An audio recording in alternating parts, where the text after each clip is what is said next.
সেই জন্য এইরকম একটি ফ্যামিলি কার্ড আপনাদের কাছে পৌঁছে দিতে চাই মা বোনদের কাছে, যেই ফ্যামিলি কার্ডের কথা একটু আগে আমি বলেছি।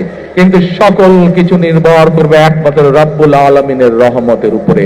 আমরা যদি আল্লাহর কাছে চাই, আল্লাহ হচ্ছে রহমান রহিম। আল্লাহ যদি আমাদেরকে তৌফিক দেন, আল্লাহ যদি আমাদেরকে রহম করেন, তাহলেই আমরা একমাত্র আমাদের কাজে সফল হব, মাত্র আল্লাহর সমর্থন থাকলে। এবং বিশেষ করে আজকে মা বোন যারা আছেন, এই মা বোনদের পাশে যাতে আমরা দাঁড়াতে পারি, মা বোনদের পাশে ইনশাআল্লাহ আল্লাহ রহম করলে বিএনপি যাতে আপনাদের পাশে দাঁড়াতে পারে, আপনাদেরকে যাতে, যেই মা বোনদের ফ্রি শিক্ষার ব্যবস্থা দেশনেত্রী খালেদা জিয়া করে দিয়ে গেছিলেন, সেই মা বোনরা শিক্ষা পেয়েছে, শিক্ষায় আজকে তারা শিক্ষিত হয়েছে, কিন্তু সেই মা বোনকে অর্থনৈতিক ভাবে আমরা যাতে সচ্ছল ভাবে গড়ে তুলতে চাই, সেই জন্য এইরকম একটি ফ্যামিলি কার্ড আপনাদের কাছে পৌঁছে দিতে চাই মা বোনদের কাছে, যেই ফ্যামিলি কার্ডের কথা একটু আগে আমি বলেছি। কিন্তু সকল কিছু নির্ভর করবে একমাত্র রব্বুল আলামিনের রহমতের উপরে। আমরা যদি আল্লাহর কাছে চাই, আল্লাহ হচ্ছে রহমান রহিম। আল্লাহ যদি আমাদেরকে তৌফিক দেন, আল্লাহ যদি আমাদেরকে রহম করেন, তাহলেই আমরা একমাত্র আমাদের কাজে সফল হব। জনাব তারেক রহমান সাহেব এতক্ষণ যাই কিছু বলেছেন, কোনো কথা খারাপ ছিল না। আল্লাহ রাসূল ছাড়া তার মুখে আর অন্য কোনো কথা ছিল? স্বপ্ন অবশ্যই দেখা যায়, বাস্তবে পূরণ করার মালিক আল্লাহ পাক রব্বুল আলামিন, তিনি এটাই বুঝাচ্ছেন।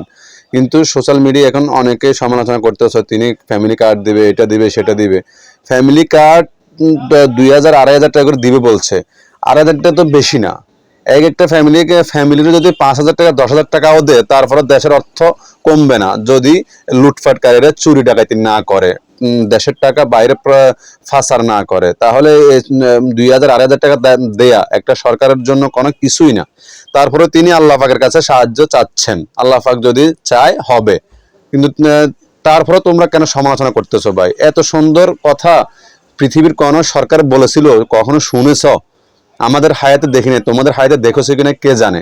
আল্লাহ ইনশাআল্লাহ, আল্লাহ পাক চাইলে এইসব কথা ছাড়া কোনো কথাই নাই। তারপরে তোমরা সমালোচনা করতেছো ভাই। আগে তোমার আমার নিজেদের চিন্তা করো, আমরা কেমন, আমরা ভালো হইলে জগৎ ভালো। ঠিক আছে, সমালোচনা না করে জনাব তারেক রহমান সাহেবকে সবাই সহযোগিতা করো। দানিশ শিশু মার্কায় ভোট দিয়ে জনাব তারেক রহমান সাহেবের হাতকে শক্তিশালী করো। তিনি অবশ্যই দেশ ও দেশের মানুষের জন্য কাজ করবেন।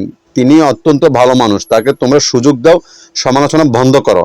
ভালো কথাগুলো বললে উৎসাহিত করা উচিত একটা মানুষকে। সমালোচনা করলে তার মনটা ভেঙে যায়। ঠিক আছে, ভালো বললে তোমরা ভালো বলো না, খারাপ বললে এগুলারে আরো কেটে কেটে উল্টা বলো। ঠিক আছে, ভালো থেকো, নিজের চিন্তা করো। আল্লাহ পাক সবাইকে ভালো রাখেন। খোদা হাফেজ। আসসালামু আলাইকুম রহমতুল্লাহ।